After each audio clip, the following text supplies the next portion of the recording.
দর্শক, আমরা প্রতিবেদন দেখছিলাম দেশের অন্যান্য জেলার মতো রাজধানীর পশুর হাটগুলোতেও কিন্তু চলছে উৎসবের আমেজ।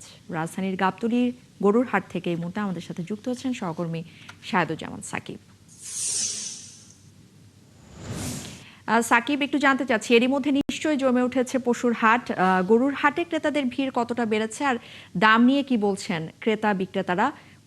কোন ধরনের গরু আসলে বেশি দেখা যাচ্ছে? পুরো হাটের বিস্তারিত যদি আমাদেরকে একটু জানান।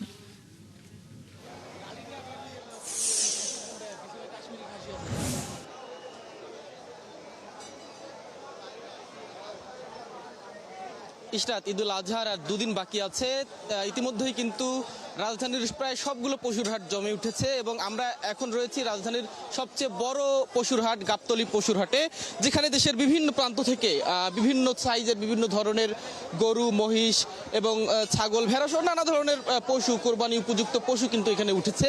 তবে চাহিদার শীর্ষে রয়েছে ছোট এবং মাঝারি সাইজের গরুগুলো, যেটি আমরা প্রতিবেদনে আমরা লক্ষ্য করছিলাম।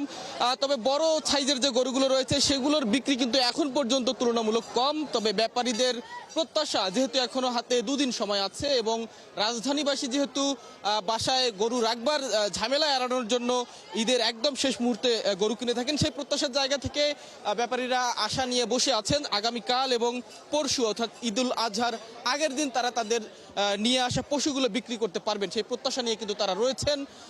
আমরা দেখলাম যে মাঝারি এবং ছোট সাইজের গরুগুলোর চাহিদা শীর্ষে এবং দ্রুত সেগুলো বিক্রি হচ্ছে। ব্যাপারীরা জানাচ্ছিলেন যে দেশের বাইরে থেকে যারা ছোট সাইজের এবং মাঝারি সাইজের গরু নিয়ে এসছেন তারা সেগুলো বিক্রি করবার পর আবারও নিয়ে আসছেন, এমন উদাহরণও কিন্তু রয়েছে। আমরা একজন মালিকের সঙ্গে কথা বলতে চাই। আপনাদের আসলে আপনি কতগুলো গরু নিয়ে এসছেন এবং কোন সাইজের গরুগুলো বিক্রি হলো, কেমন দামে বিক্রি হলো? বাজার ভালো না তো, আমরা আনছি 11টা, এখন একটাও বিক্রি হয় নাই। আপনাদের গরুগুলো সাইজে বড় দেখছি, বিক্রি হচ্ছে না কেন? দাম বলছে না কেউ? দাম কম বলে। কি প্রত্যাশা, শেষ মুহূর্ত পর্যন্ত বিক্রি হবে? হ্যাঁ, বিক্রি হবে আশা করা যায়।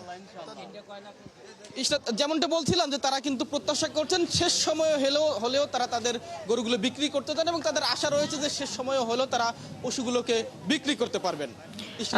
আপনাকে অসংখ্য ধন্যবাদ। শাহেদুজ্জামান সাকিব আমাদের সাথে যুক্ত হয়েছিলেন গাবতলীর পশুর হাট থেকে।